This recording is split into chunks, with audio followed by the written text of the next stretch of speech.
Today's moderator is Teresa Divya. She is a research scholar in the department and she's working on disciplining gender, history of modern schooling in 19th and early 20th century Cochin. Over to you, Teresa, to take over the proceedings.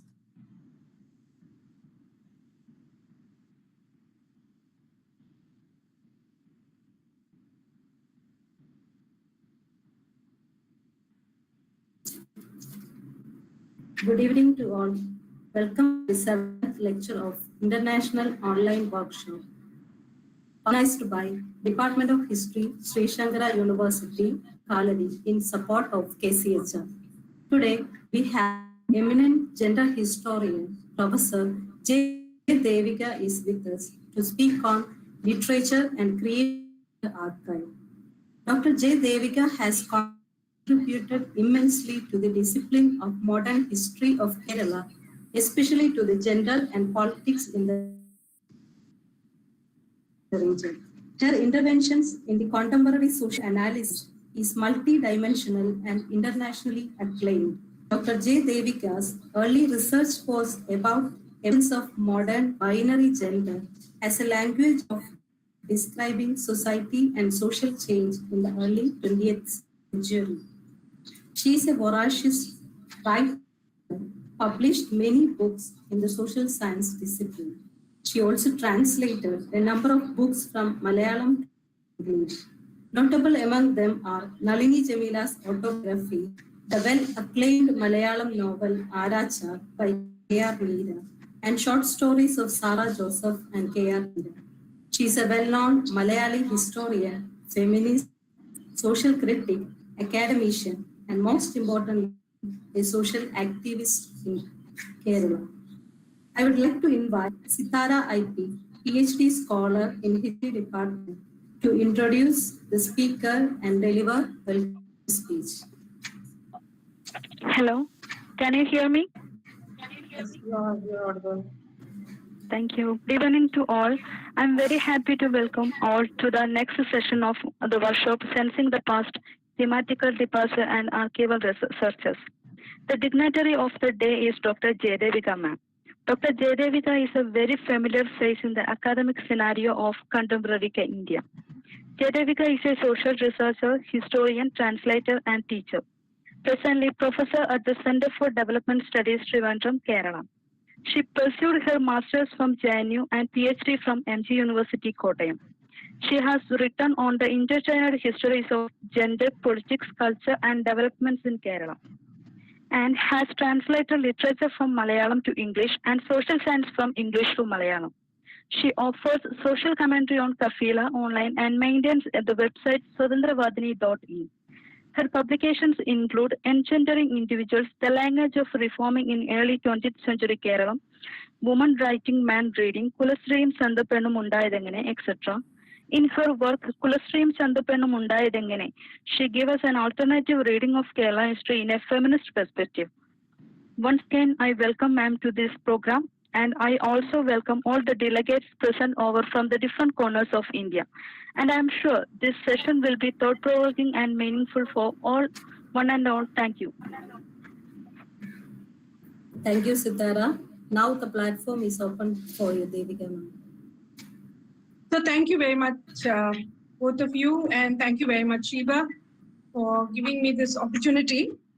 But I must confess at the outset, and I must warn you at the outset, that I'm not really a historian anymore in a conventional sense. That is, I really don't identify with the community of historians anymore primarily, nor I do teach much history. I teach a little bit of economic history at the MA level, but I mean, my teaching in history ends there.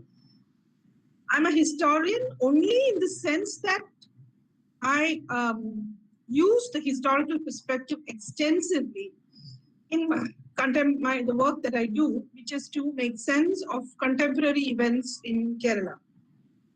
So history can be understood as a discipline or as a perspective. As a discipline, of course, we know there are codes which one must be placed within. As a perspective, however, history can really be of relevance to any kind of inquiry, ranging from say, theoretical physics to biology, perhaps. So the whole range. So it is in that sense that I'm a historian, in the sense that I really make use of the historical perspective of the training that I've had as a historian. I bring that to bear on my efforts to understand contemporary issues. Only in that sense I'm a historian anymore. Therefore, I must really tell you that I'm not very updated on the literature in the discipline of history. That is true. And therefore, I thought that the best way to participate in this workshop would be to focus on my own journey, but perhaps to think about my own journey as a historian, to reflect on how I have made use of literature as a source in my own historical research. I'm actually quite grateful to Shiba for pushing me in this direction of reflection, because only when I actually started thinking about this lecture did I realize that this, my own use of literature, my own engagement with literature as a source has shaped my later work quite a lot. For example, in my translations, when I translate Malayalam literature, I read texts with a historian's eye. And so identify the different layers of time and multiplicity of voices and positions in every text that I translate. And I strive to carry these into the English version. So in that came really from my engagement with literature as a historian, from the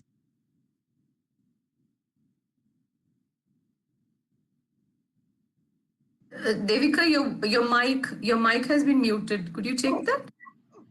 Yeah, fine. Okay, so no, I was just saying that this, Shiba's effort was important for me because if she had not pushed me into thinking about this lecture, I probably would not have realized how central my engagement with literature as a historian was to my later work. For example, in my translations, I always look at the text that I translate with a historian's eye. Others, one tries to look at the different layers of time, that is sedimented in the text, look at the multiplicity of voices that come from different points in time. And the effort then is to move all this into the English version. I would probably not have done that if I did not really engage with literature as a historian. Let me begin. I suppose to begin with, I should start with the intellectual currents of the 1980s in Kerala, which made it possible for me as a young student here to approach literature as a potential source material for historical research. So there is some theoretical background that was conducive to us approaching literature as a potential source. Because at that time, in history, especially in Kerala, modern history particularly, was largely political history. And there was social history, but it was focused much more on quantification and quantifiable numbers, so archival evidence, etc. But there was, I will come to why why I really needed to look at literature when I became a historian. But before that, I think I need to tell you about the theoretical inspiration of the 1980s. Many of the theoretical discussion in the 1980s in Kerala, particularly conducive for this kind of a move. So I can remember three distinct streams of theory here, some of which I encountered in public discussions in Kerala, some others as a student in Delhi, and some others in Kottayam in the 1990s. Now, these all three were equally important in stripping off liberal ideas about literature, which are all about literary genius and unique and unreplicable acts or artifacts of value, and about a seemingly unassailable literary canon, and all these ideas which we mostly inherit through our schooling. Without without exposure to these currents of theory, perhaps I would have never come to the understanding that history can actually become a viable source for historical research.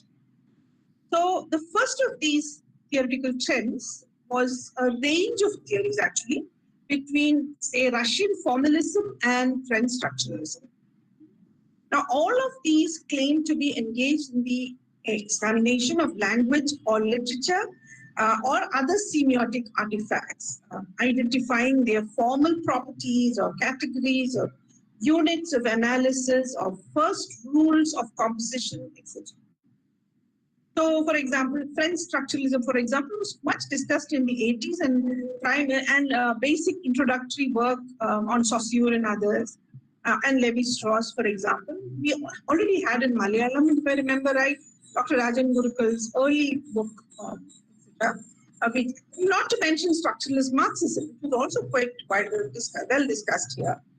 And in anthropology, you had Levi-Strauss or Kusteva in language and narrative. You had Barth, of course. Barth was particularly discussed in culture. So in all these, the distinction between the literary and the non-literary was rendered irrelevant, at least from a theoretical perspective. So suddenly the kind of magical halo around literature as the product of a unique genius, which is beyond history, which cannot be historicized, that kind of mystique melted, I think, in the face of this kind of theorizing, and especially its application to our own material, particularly our medieval literature, in medieval Sahityam and Kavyams, etc. The possibilities of doing that were raised in this time. And this also challenged the boundaries of discipline. So now it looked like anthropology and history and semiotics were all leaking into each other. So in some sense, the boundaries of these disciplines were rendered porous by this body of this range of theories.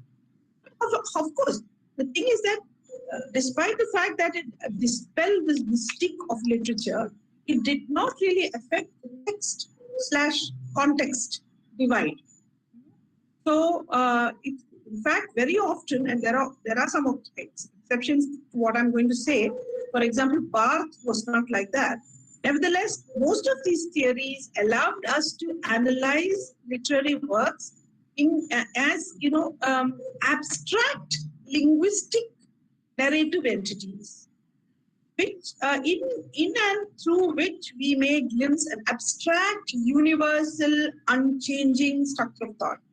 So even as these theories dispel the mystique of literature, they still preserved literature from history. In some sense, they were expressions of a timeless patterns, timeless, unchanging structures of human thought. So this was one of the three streams that was mentioned.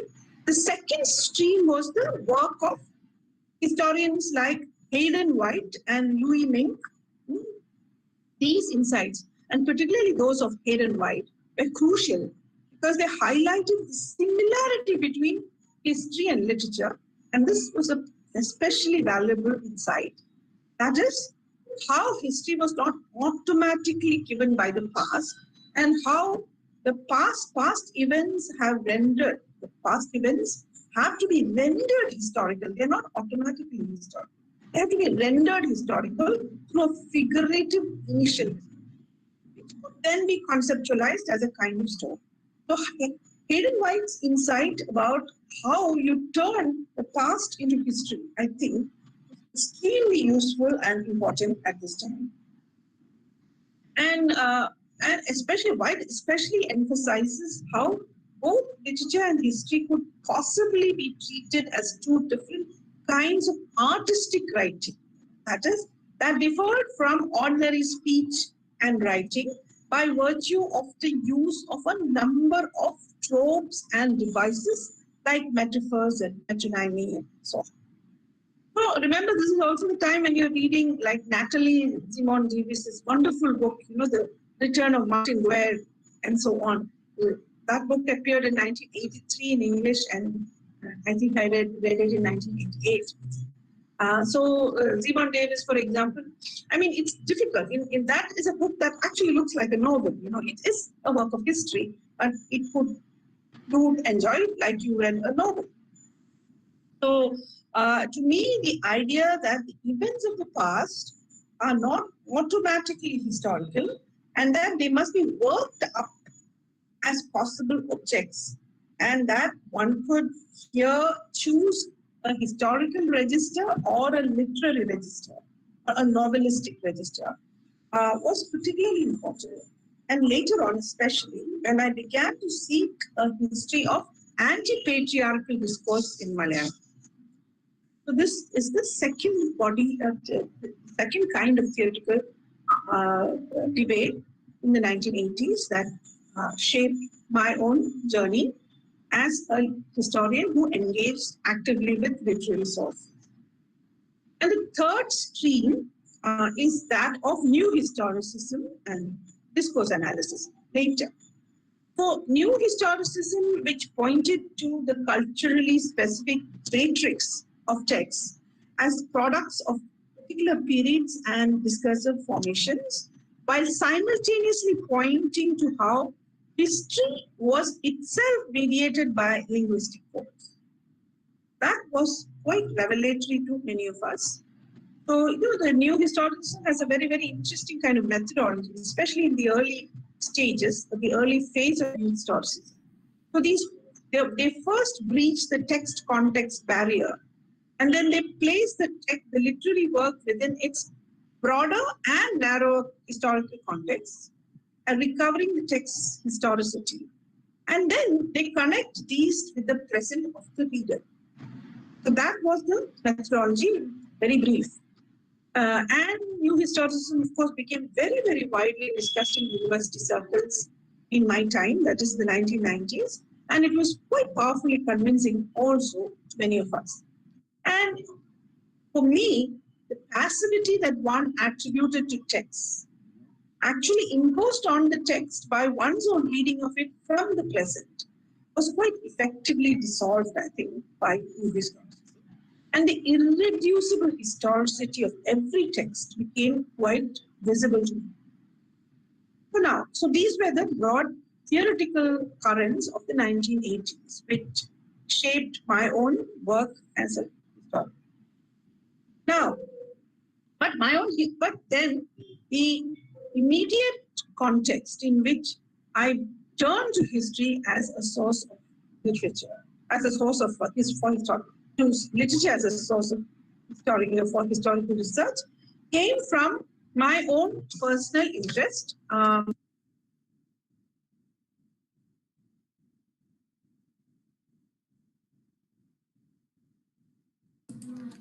Devika, your mic. Yeah, this mic is going off and on. Yeah, I didn't notice it. Yes, fine.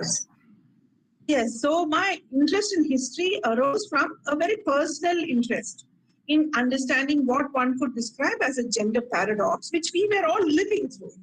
In some ways, we were all highly educated, yet we were highly constrained in patriarchal ways and openly discriminated against. This seemed to be kind of a paradox for me, and I sought a historical answer to that question.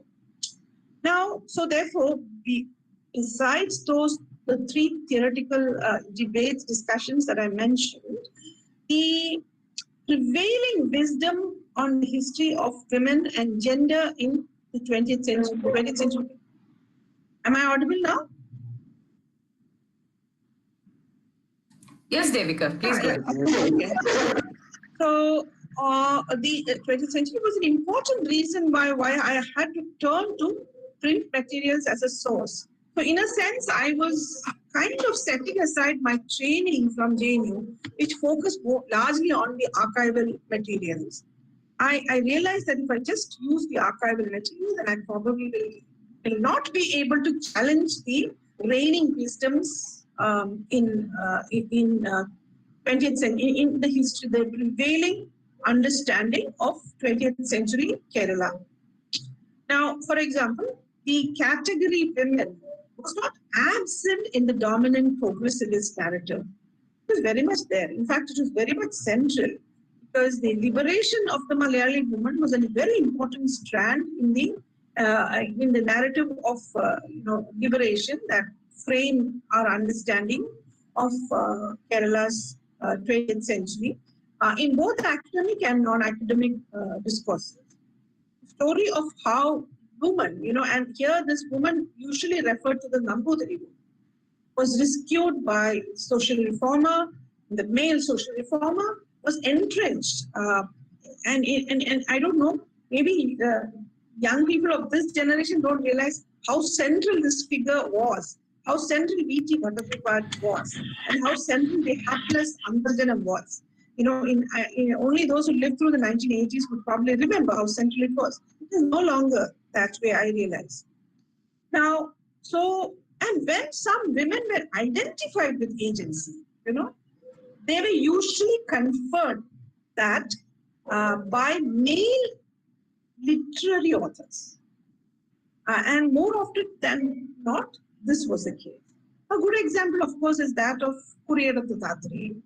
So her the retellings of her story, like mostly by men, Madam Unikudan, M. Govindan, later, of course, Krishna Guru.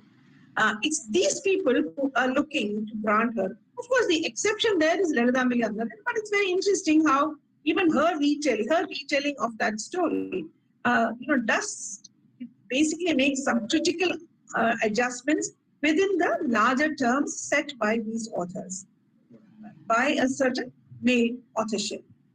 So it's interesting how it's interesting how one really saw that the audio is not clear. No, it's fine. It's breaking a bit. Now it's fine. Yeah. Please continue. All right. So I used to think that this was a bygone bad habit, because we knew that, for example, the Travancore's official history, a lot of it was borrowed from C.V. Raman Pillai's historical novels. So that was passed off as history. We knew that. So for me, I always thought it was some bygone bad habit of feudal authorities put it on historical investigation. They were happy with stories. I realized that this was not the case. It was actually, in fact, it was literary authors in Kerala who seemed to be eager, and these were men, of course. They seemed to be eager to retrieve from the past and, like Hayden White says, work on a certain bit of the past. And, accord to such women a certain agency, which to me looked very problematic. So, in fact, to me, that only added to this fairy tale of rescue, the male rescuer being absolutely necessary, even for somebody like Devika. So, in order to question this fairy tale of rescue of women, I think, and I also considered quantitative methodologies, but again, I really saw that the quantitative methodologies were not enough sufficient, were necessary perhaps, but not sufficient to reconstruct women's history, say, for example, in health or education, through the available records. Of course, one could always consult the census, or archival sources also could yield some data. But none of this that could essentially challenge the paradigm of progress and liberation-centered history writing, in which very clearly the terms were set by a certain patriarchal understanding of liberation. And obviously, numbers could hardly deal with human thought. That was the other thing. So, and this was one side. And on the other side, I also saw that this whole idea, because whichever senior historian I spoke to, inevitably discouraged me, saying that there is no material. So what they meant probably was that there is no material in the archive. This I knew, of course. But the argument that there is no material was probably wrong. And it's probably a result of ignorance, because when I looked at the print sources, there was a lot. It was not as if women did not write at all. They did write. But then I also realized that it was not enough to set up these voices as an alternative to those of male reformers. Now, to just say that, K. Padmavati Amma is superior to B.T. Bhattacharya did not look like a solution to me, though it was necessary in some ways, definitely not a solution. Because I thought that I realized that this could be absorbed very readily into the progressivist narratives. It would be like saying that women also ran. It's like conceiving of the past as a race towards modernity and progress. And we would be saying is, okay, some women also ran, and some women could run faster than the men. That didn't look like fundamentally different narrative. And of course, not to speak of the prevailing mood of the early 1990s, prevailing intellectual mood in the university circles of the 1990s in Kerala. At least where I worked, we had an extremely masculinist, post-structuralist orientation that bordered on bhakti, that much. And that kind of orientation would have simply ignored this, this effort. It would have just dismissed it as, in postmodernist terms, saying that, all this is just another kind of modernism. So all you're saying that women were as modernist as men. So what is a big deal? So this would be very dismissive, and strategically that would not work for me. It was not enough. So in order to escape such dismissal and absorption, I decided to study not women, but the gendering of the individual, which meant that the material that would be available would suddenly grow. And this led me to draw upon a very large set of sources in print, wherever the individual, the whole question of what the individual is, the Vyakti individual, was being discussed. And soon it became apparent to me that binary gender was indeed the foundation of the most important languages of modernity in Kerala. At the same time, I had to struggle not to fall prey to the patriarchal reading of post-structuralism and gender, by which men and women were supposed to be equally subject to gender, and therefore past struggles did not really matter. Women, in other words, were not to be reduced to voiceless prisoners of gender. So in my own research, I struggled to achieve a kind of a balance in which I looked at the discourse of gender very closely at the one hand, and on the other hand, tried to identify the dissonance that women, the first generation of educated women particularly, were able to make in this discourse. So I had one whole chapter on women, the first generation feminists, in trying to redo discourse of gender. And I had a single chapter, a whole chapter, devoted to rereading the literary writing of Lalitambika Ambedkar. I read it as precisely an individual's dissonance, the kind of an individual trying to take over the discourse of gender and recraft it in a way that according to her, would be more respectful of women. So this was the chapter.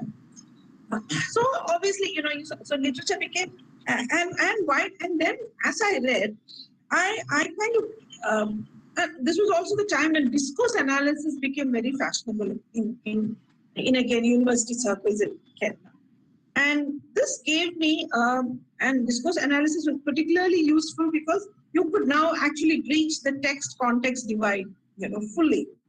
And you could now take literature as a specific form of communication with sets of norms associated with it. And in fact, you could look at literature as a network of genres, which included genres dealing with literature. So discussion on literature could also be now considered. And when you read a text, you could look at the enunciator, you could look at the author, as well as this figure who you never noticed earlier, writer. The writer as a social being, the writer as somebody who was placed within a literary public, following its rules or challenging its rules.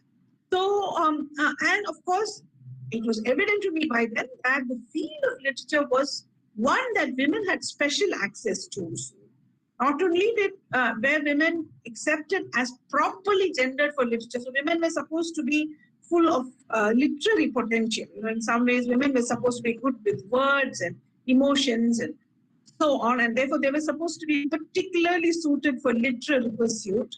And the public sphere made it possible because now you could write with a pseudonym if you wished. So many women actually started writing using pseudonyms.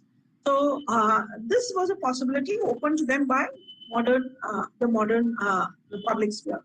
So therefore, literature became especially important for me now.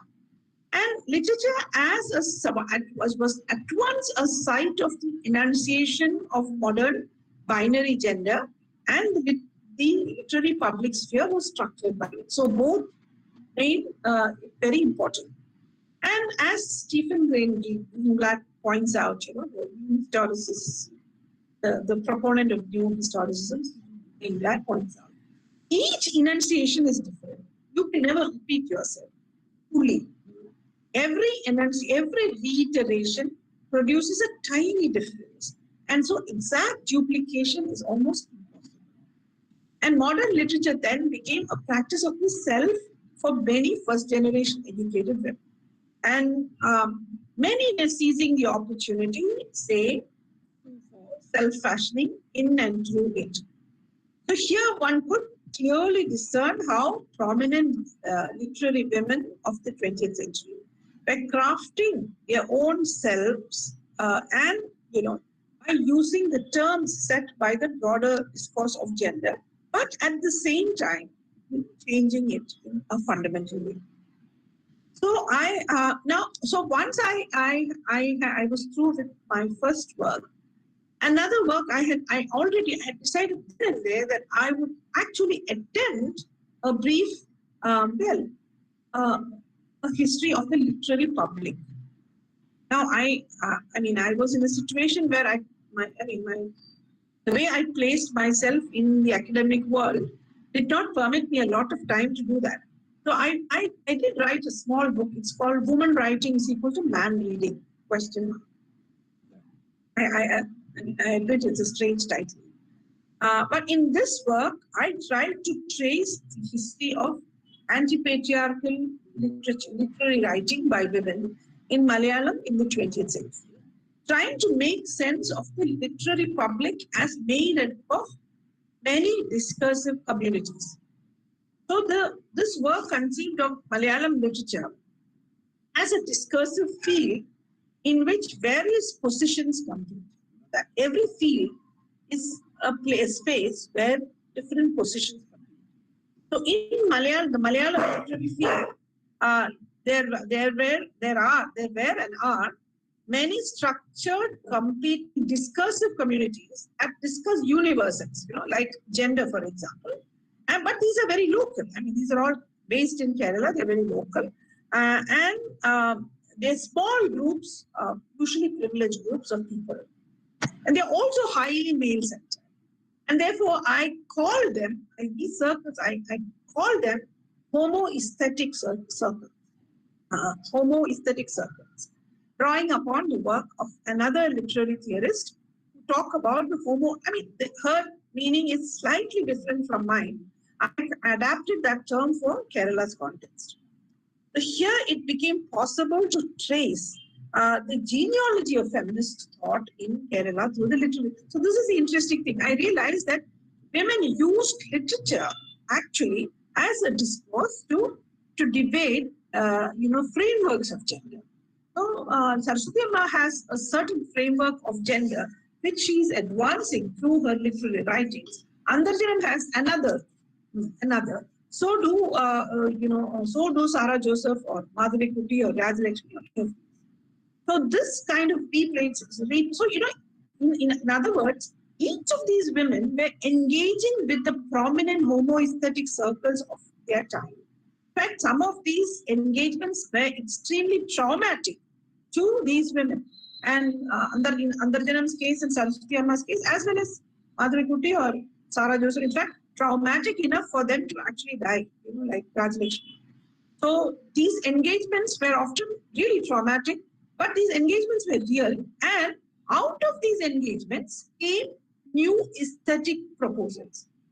So I found that Saraswati Amma and Madhavikutty and Andarjanam were not just saying things about women. They were actually challenging the dominant homoaesthetic circles and recrafting the dominant aesthetic strategies into feminist terms, translating those into feminist terms.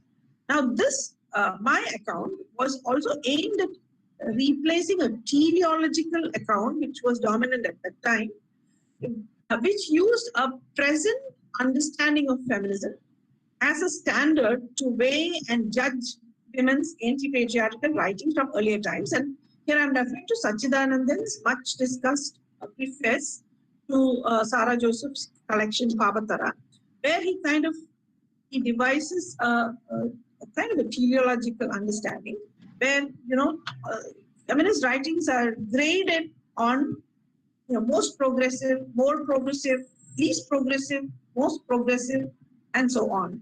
And so there's a teleological development from Andarjanam to Saraswati Amma to Madhavikutty to Sarah Joseph. And Sarah Joseph's work kind of is taken as exemplifying, feminist writing.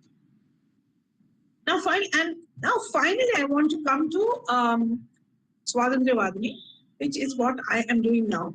And again, here I've actually come full circle. I told you that in the late 90s, I had, for me, it was in the late 90s, in the late 80s, the retrieval project in feminism was, well, not thought to be an effective strategy. I did not think it was an effective strategy to, in the atmosphere, the prevailing intellectual atmosphere, which was very, very male-dominated, very patriarchal at that time. I told you that in some ways, this project of retrieving heroines might have got absorbed fully into the, not absorbed into the, either got absorbed into the progressivist, which was also quite dominant at that time, progressivist narratives of 20th century Kerala, or it would have got completely dismissed and rejected by the reigning postmodernist gurus at that time. But now we have a different situation. 30 years down the line, we have a time in which feminists are being demonized. Feminists, everybody loves to kick a feminist, left and right. Everyone loves to kick a feminist. And in a way, now I'm practicing, in Swatantriya Vadini is a website. It's called swatantriyavadini.in. It's a website that I'm maintaining, where I am uploading. It's a memorial. It's a living memorial to first generation feminists. And here I have a whole bunch of writing by them. And I explicitly abandoned the literary, non-literary divide. So on Swatantriya Vadini, there are a lot of translations of literary writing by first generation feminists, as well as non-literary writings by them. And here I'm, in a way, practicing what Stephen Greenblatt mentions as the function of new historicism. And I quote him, he says that the function of new historicism is to renew the marvelous at the heart of the resonant. By which he means that, he also talks about how the anecdote is an effective way of introducing newness and arousing wonder. So when you present a fact, something from the past, which might not all, but if you take it out and you actually show the reader how this event from the past and your experience of the present are connected, then it arouses a sense of wonder. And he says that the power of wonder is such that it destabilizes the fixed logic of conventional historiography and allows a defamiliarization of it. To construct any kind of new history, any kind of history from the standpoint of the oppressed, you need to defamiliarize the past. If defamiliarizing the past is a central concern of any attempt to create a history from a new standpoint. So, and gender history is obviously, in order to defamiliarize, you need to present the past in a new light. You need to make it up as the past. And so, Swadhyamani has excerpts, it has full literary text. It has excerpts from non-literary writing, which actually gives it a very fictional kind of feel. Though one is extracting from legislative assembly debates and other kinds of things, and also other kinds of genres like autobiography, memoir, and so on. The feel is still literary. So I am using this website to defamiliarize the past, so that the demonization of the feminists in contemporary Kerala can be encountered with a fresh wonderment, fresh infusion of wonder to the history of women in Kerala. Now, intersection. Now, if you ask me, however, now, Now I think, see, we do not think in terms of binary gender. If you ask me how we could do the history of gender using literary sources now, my first response would be to point out that we no longer think of gender as a binary. We don't think of gender as male-female anymore. We think of gender as far more fluid now. So you would have in the past, and if you ask me how I would look at the past from such a conception of gender, I think my reading of the past would be very, very, very different. For example, now if Andarjanam's novel Agnisakshi is, I read it as a classic example of how women, the first generation feminists, used the form of the novel to tell a history. Now, she openly says that, Andarjanam openly admits in her preface, the preface to Agnisakshi, that this is a history, that the Agnisakshi may be a story, but it's actually history. So she's telling a history of the women of her times through this novel. That's how I read it. But now, given that we are looking at gender in a very different way, we are no longer, the heterosexual form of family is no longer the norm. How would I read it? I probably would have a queer reading of Agnisakshi.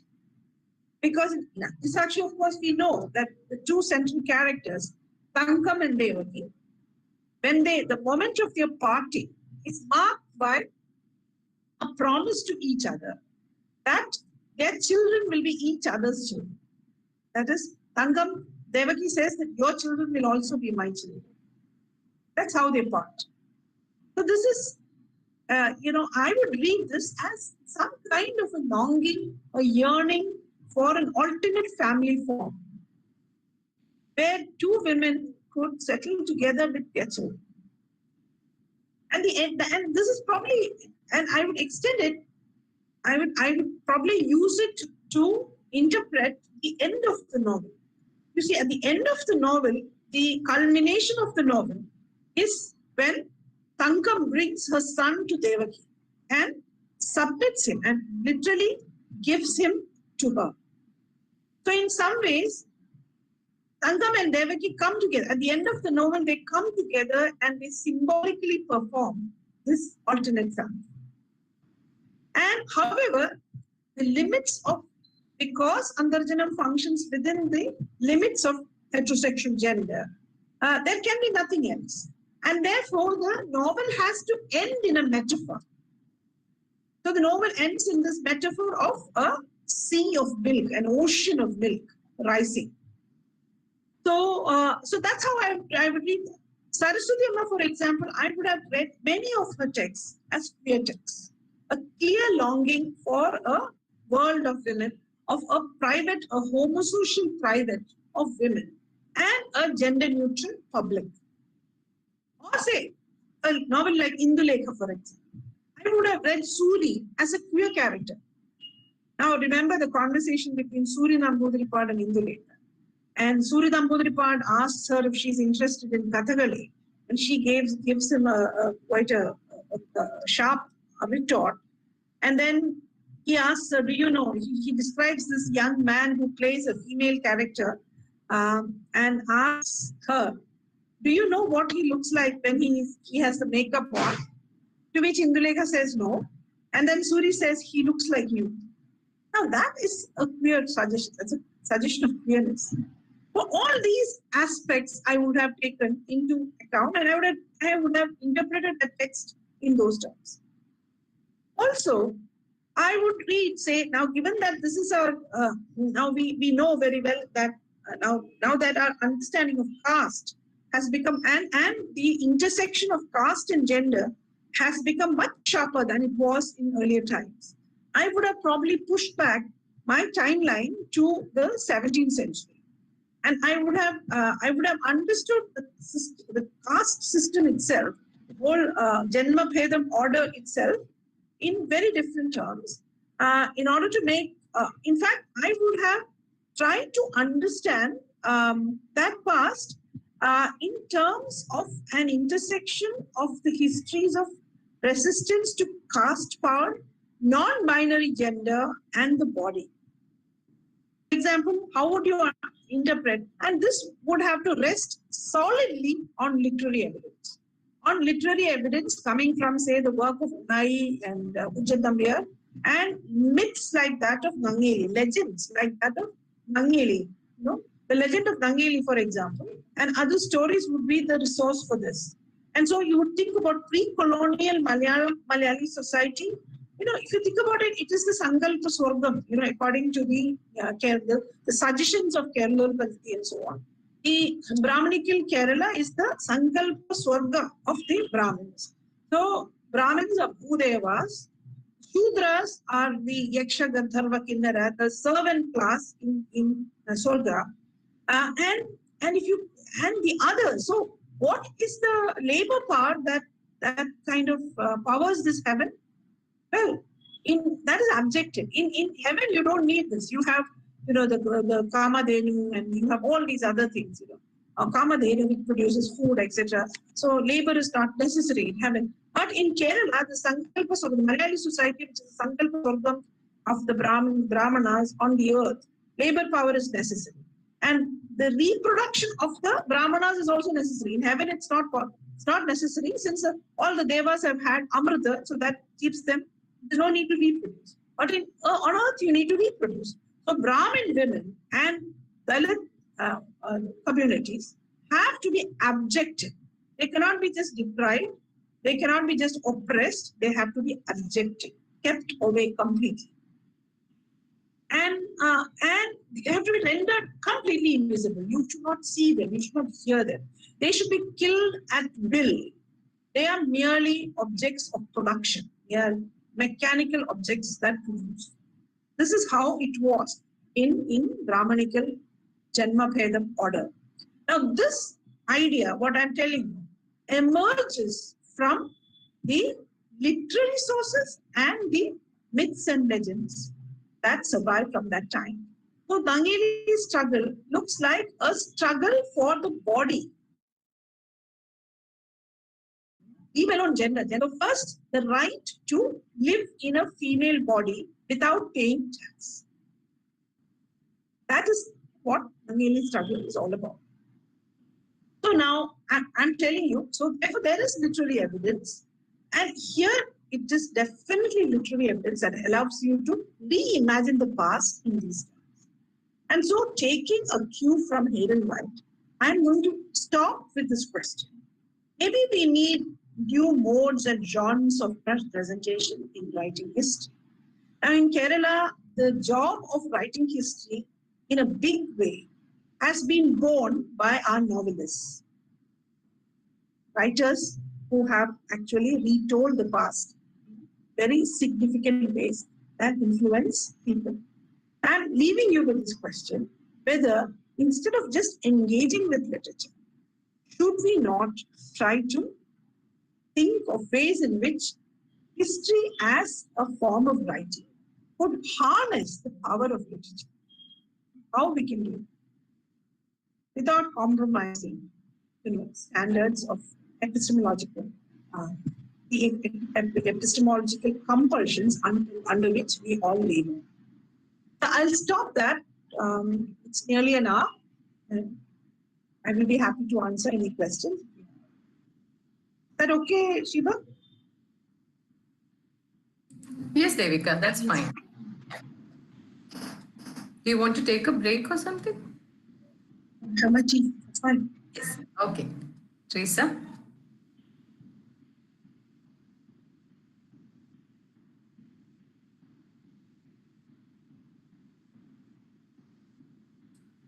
Teresa, are you there or have your call dropped?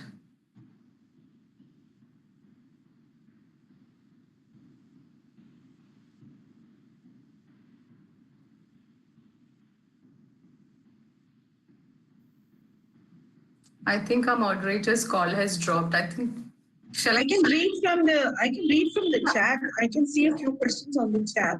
Yes, yes. Yeah. Yeah.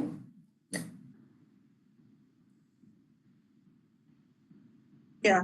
Okay, Amshu Matthew, two questions there. One is on the question of truth in historical explanation while employing literature for historical. Now, you see, Anshu, both questions seem to be proceeding from a certain empiricist, positivist understanding of history. Now, you look at his literature not as a source of anecdotes or dates, or of course, you can use that. That can happen. For example, if you look at Totiyudaman, there's almost nothing we have. We have almost no history, even in the archives, on the history of the sanitation workers in Kerala. We know that sanitation workers in Kerala were actually almost procured from the neighboring Tamil country and brought here and settled in the slum areas, the present day slum areas of most of the cities in Travancore, particularly Trivandrum and Alapi. We have absolutely no evidence, however. There's nothing much in the archives that tells you anything about it. In fact, the only source you probably have now are autobiographies and a novel, which is Totiyudaman. But Totiyudaman cannot be taken straight away as you can never forget the fact that this is a reconstruction by Thagari, like by an author who's a writer, who's somebody who is situated in a particular way within the literary public and who has, of course, certain sociological coordinates very clearly that do not determine what he writes, but definitely shapes it. So when you're looking at the sanitation workers as they appear in Totiyudaman, you are not looking for the truth of sanitation workers there. You're looking at how a certain elite-born author interested in, social justice, etc., in the framework of within a certain discourse of social justice that began to circulate in Kerala since the 1930s. How did such an author construct these sanitation workers? And therefore, how do these aspects of the writer's horizon, how do they shape sanitation workers as they appear in this novel? That's what you're looking at. You're not looking merely at some information. You're not treating the novel as if it were some encyclopedia. You might find some relevant dates, etc. That's another matter, which you might have other data, maybe from newspapers. So you may want to compare the dates mentioned and so on. Those are all possible. But essentially, you're not turning literature to get that kind of information. When you look at literature, you are much more interested in the discourse. As I told you, literature is no longer looked upon as some product of genius, which nothing history does not affect and therefore is timeless. We look at literature as a network of genres which generate discourse, which are shaped by other discourses in time. That is how we use it. So therefore the subjective data question does not arise at all. I think it might help you to get out of this positivist orientation, because that is that is very limiting. You can, if you are a positivist, then there is just so many sources that you can use. You'll never be able to use anything more than a few whatever records that are available, and you'll keep on saying the same thing over and over again. What is interesting in using literature is that you're able to look at way in which whichever object of your interest, whether it's women, whether it's sanitation workers, whether it's school children, or whatever, how they are constructed in. So, Kunyuni Sajeev. There a problem in considering gender as a complete social construction in the world? Well, that is you see, there is something called new materialist biology now, new feminist materialism, which questions this idea that gender is a complete social construction. They point out that the new research in genetics and endocrinology and so on show that sex and the body is also the gender of the body. I mean, sexual characteristics of the body are related to some of these. Some genetic. There are genetic patterns. There are genetic factors. There are genetic. There are endocrinal factors, etc., which do shape gender, not just society.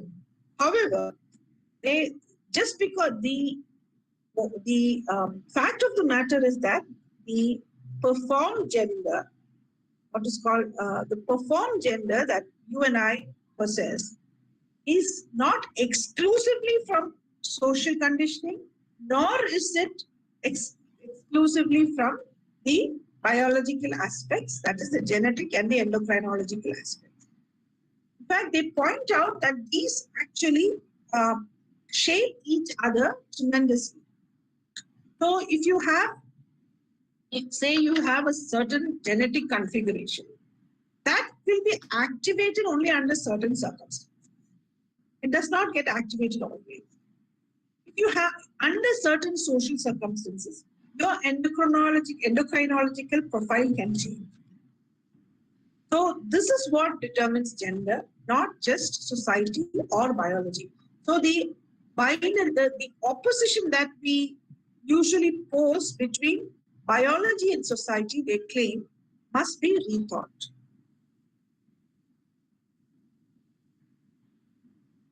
Is that okay, Kunyuni? I mean, I don't know if he's here. Is Kunyuni here?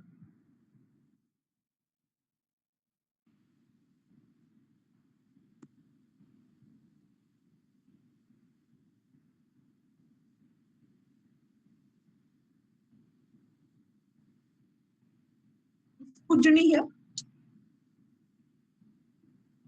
He's here in the group. The call dropped. Yes, he's here in the group. Okay.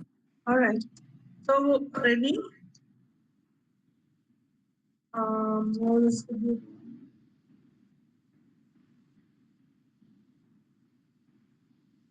Andarjanam Saknisakshi is worth looking at as history.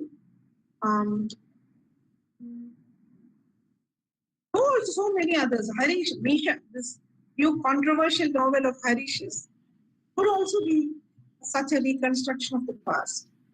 So there are, of course, some are effective, some are not. I did not think much of Subhash Chandran or T.V. Sajeevan. But I definitely, now Meera's Aracha, for example, is an excellent, very, very interesting reconstruction of history. Rajashree's new novel, Dakshayani, Kalyani in Dakshayani, that is another fantastic reconstruction of the past. There are many of that kind. Also, various place historians, if any, were writing in Malayalam in the 1980s.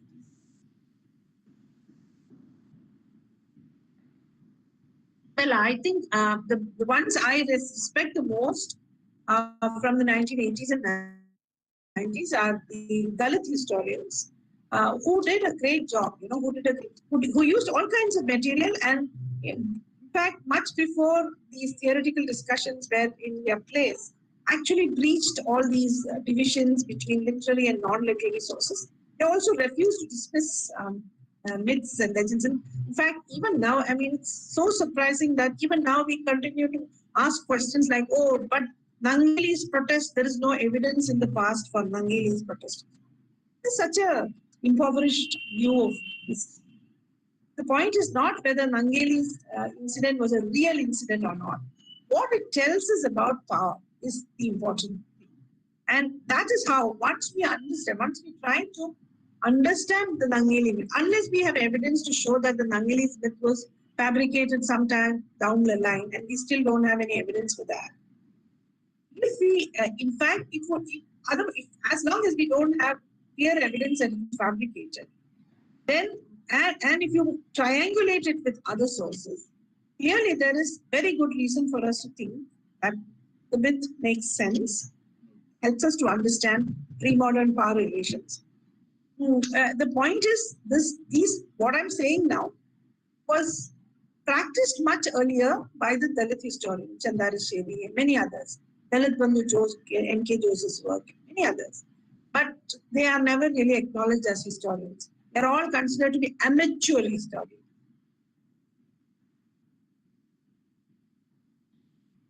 Could you mention any literary works mentioning the experience? Well, nursing became an important profession for Malayali women only after the 1930s. So you better look for work after that. And you must look at popular writing, because, you should look at so-called humor. If you're looking at popular writing, this is to Preeti George. If you're looking at popular writing, you should look at the terrible humor magazines. There were a lot of humor magazines in the 1940s, which are horrible, actually. Horrible in the sense that they're so full of extremely hurtful humor, directed at, helpless people. And the nurse was one of the most helpless people. So the caricature of the nurse with all kinds of insinuations, that the nurse is a sexually compromised person or a prostitute, or whatever, all these kinds of things. You will find in the 1940s so-called humor literature. And we need another term, actually. It's not humor, it's something else. And after that, maybe you should look at what is derided as Pingley's ideal. The popular novels that were published in magazines. You must look at journals like Malayalam Manorama or Mangalam or Vanita and so on. You won't get anything for early 20th century, but that's natural because Malayali nurses were few in the early 20th century. Malayali nurses became more and more fluent in the 1950s, 60s, 70s. And I'm quite sure that in the 70s you might find some novels. Movies, of course, there are a lot. At those movies. Thank you, ma'am. Textual.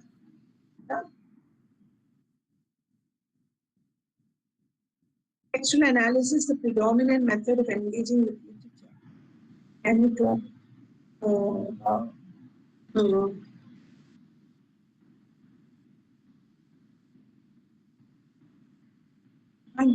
I know, Ardra, I was your examiner. At least for your MPhil, I was your examiner. So I do know that you have worked the politics of literature questioning on. Yes, I know that. Now, textual, I would say discourse analysis. Textual analysis, as I told you, textual analysis is very useful because it allows you to treat the text not as some sacred object, but as something that could be shaped in history. So you could identify the literary devices and other things, the tropes and devices and other literary devices which are employed by writers in texts. So you could do a historical analysis on those grounds. So textual analysis would actually help you to do that. But the kind of work that helped me in the 1980s, the theoretical frames, the method that helped me in the 1980s was discourse analysis.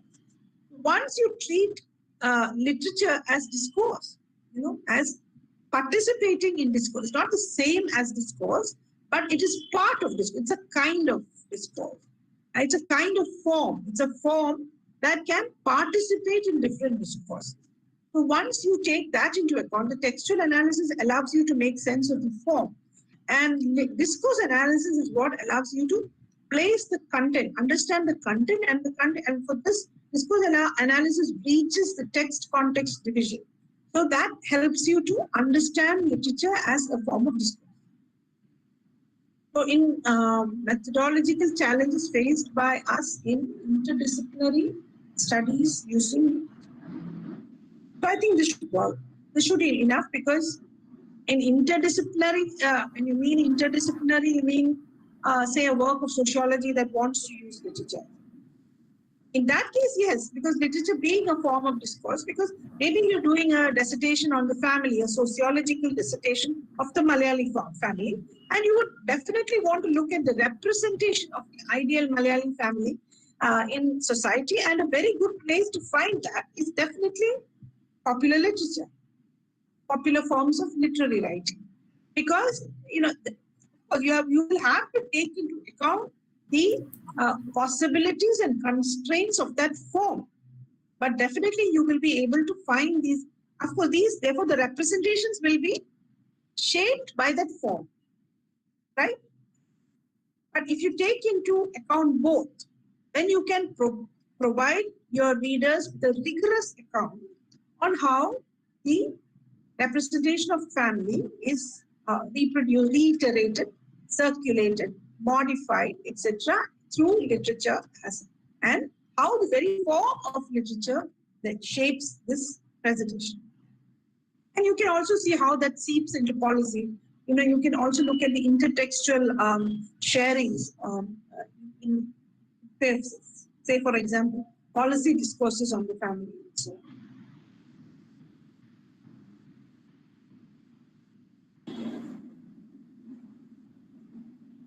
thank you so much, ma'am.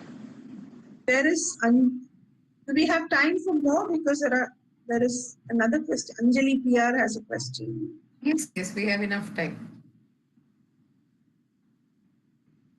Your mic, Devika?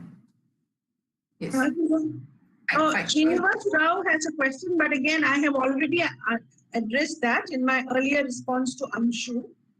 And I think we are far beyond Collingwood now. We are not talking about imagination or truth. We are not trying to say that the book will lead us to the truth. The literary text will lead us to the truth. That is out. So I think that answers Srinivas Rao's question.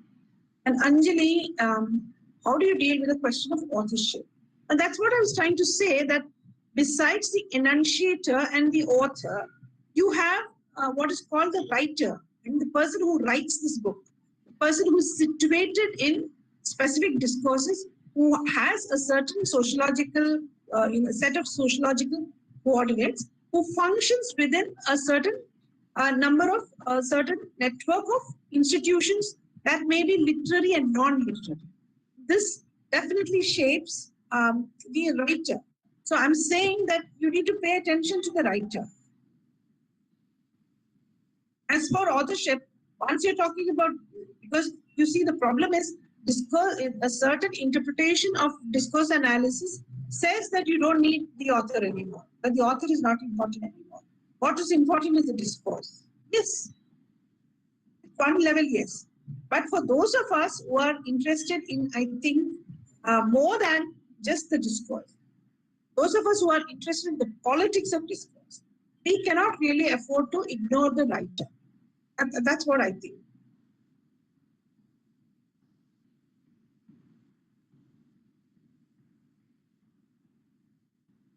Is there a way in which we can read gender and affect in literature without the native eyes completely on the one hand?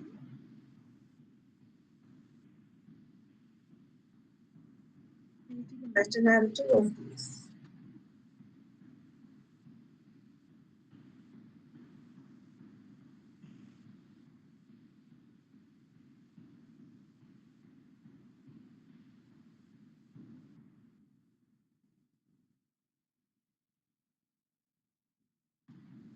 Is Sandhya here? Yes, I'm here. Sandhya. Yeah, so my question is about, and especially when it comes to post-structuralist kind of take on literature, and the problem that you mentioned earlier of relativizing gender to the extent where it, you drawing all kinds of false equivalences, and reducing all kinds of, let's say, histories to this flattened out landscape. So without relativizing it completely on the other, but also without creating a meta-narrative of gender or any other large conceptual structure on the other hand. Is there a way that we can avoid both of these pitfalls when looking at any kind of writing, not just gendered writing, in literature?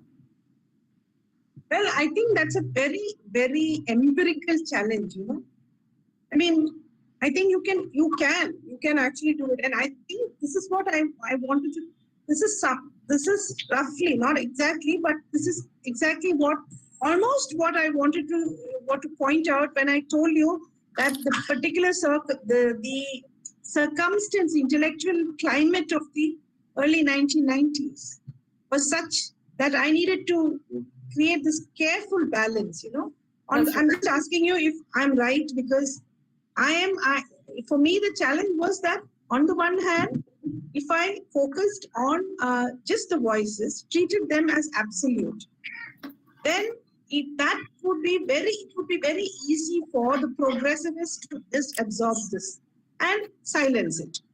That's right. And on the other hand, if I just and on the other hand, you have the post-structuralists there, who would dismiss all this as just another expression of modernity, nothing more than that. Yeah. What's new?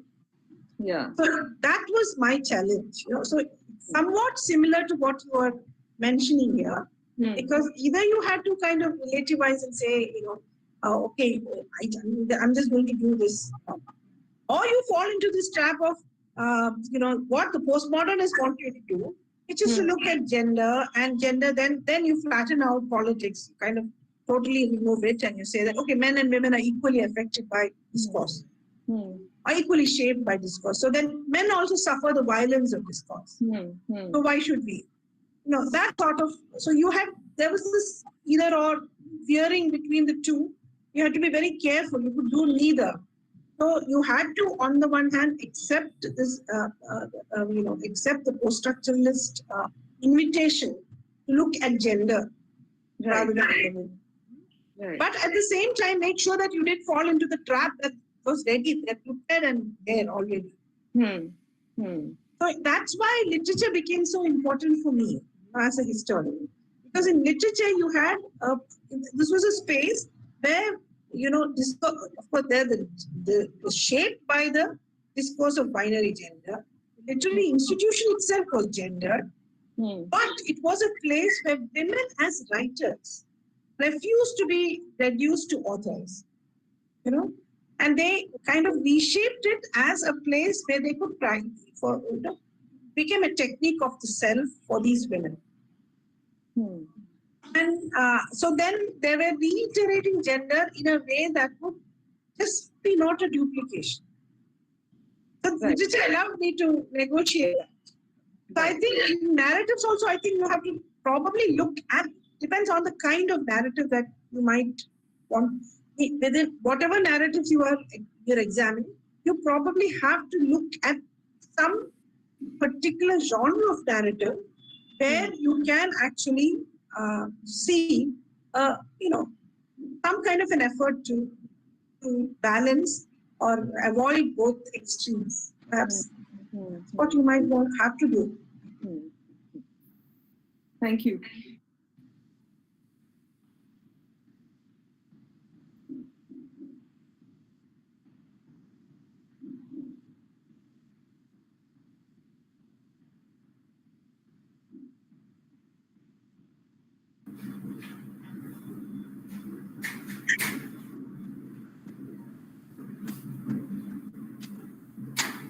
Aparna, I think I've answered Aparna's question.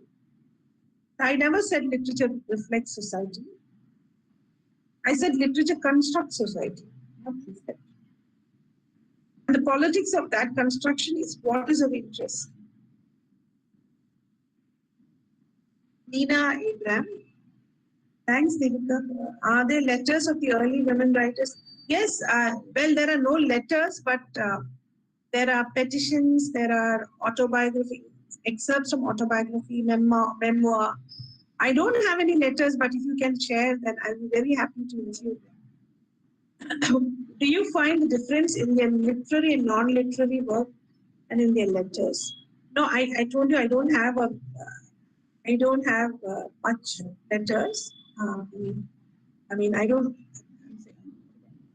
Well, I said I don't have many letters, but literature and non-literary work, of course, there are differences because the literary genre permits something and the non-literary genre permits something else.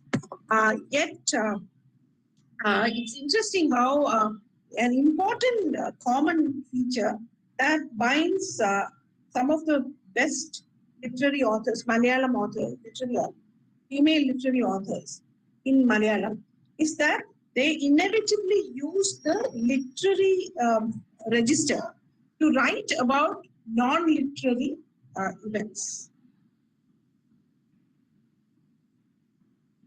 That's interesting. Now, for example, there is Andarjanam in, if I remember, it was 1926. Wrote this short story called Pedagadi Kondulla Pedagadi. That was about the Nayar Bill. The Nayar Bill. Of course, we know she has written about, Pratigara Devda was written about the Kuriyadu Dadris, Martha Vichara. So that way, and then when you come to, when you come to others like Sarah Joseph, we know she has written about contemporary things, or K.R. Meera and others. So this is something very common, so using the literary register.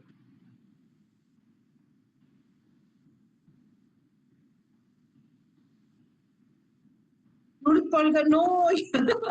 no, Sajid. I haven't. I've heard of her, but I haven't followed her. Yes. Why, Sajid? Are you here? Yes, I am very much here. Okay. So why did you think of Polgar now? Because I've heard of her. No, because the first thing is that when you look at the question and when you are reading it and then you are thinking of the answer, there's quite a large similarity with Judith Polgar behind the chessboard.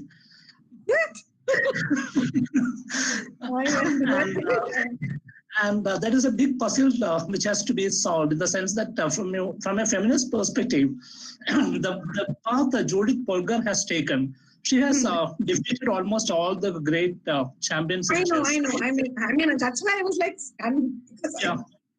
And the way she took it, that at one point of time she stopped playing also. Basically because there was nobody in the women's side who could compete with her. Yeah. And the judge didn't allow women to play against men for the world. So that's an interesting model which has to be studied, it seems, on the way she has taken the games and the way she has played also. The nearest person who come closer is the current champion, Carlson, who has taken the whole game with a long history and with large games, but coming up with a totally different perspective of the game and taking it from a totally different perspective. That makes a big difference. Oh, that's a great compliment. Thank you. Okay, Marietta Nasaret, could you explain how questions regarding gender in gender universities? Oh, this is fabulous. You could, I mean, Marietta, I can't. There's no one answer to your question, but I'm quite sure you should. There is plenty you could do, because obviously, you see, the thing about the literature is for women particularly. It was indeed important because it was a place where They could write about intimacy. In fact, the politics of intimate spaces was something. In fact, what is reportedly the first short story in Malayalam by a woman. And now that theme has been rewritten again and again. It's about, have you read, you must have probably read Lalithambi Andajan's short story called Ida Ashasya Mama, about a woman who is constantly being derided, insulted by her husband for being uneducated, useless, confined to the kitchen and so on. In the end, the husband discovers that she is much better than him and that she actually won a prize. And she gave up the prize because she knew that her husband would be deeply hurt because he had competed in that. He had competed for that prize. So she gives up the prize. She writes in a pseudonym and she wins the prize, but she doesn't want it because her husband is deeply hurt. Now the same theme you find, rewritten by this first short story appeared in 1915. 1930s, you have Lalithambi Andajan writing Ida Ashasya Mano as a response to certain, extremely misogynistic discussions that happened in the Nambudiri reform movement. Now, here, the story is about the politics of intimacy, how women and men, the husband and wife sharing the same space, intimate space, and how being in that intimate space shapes their responses. So I think you should look closer at these questions. Of course, the novel would give you a different dimension. The novel might look at the history of intimacies, might give you some kind of an insight into that. And the short story is, of course, always a tool in the 20th century at least. It was a tool by which you commented on contemporary issues. Yeah. So I think we are done, right?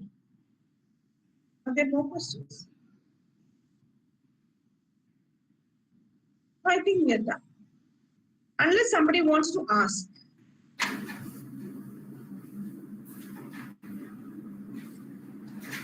I think that's it. You can wait.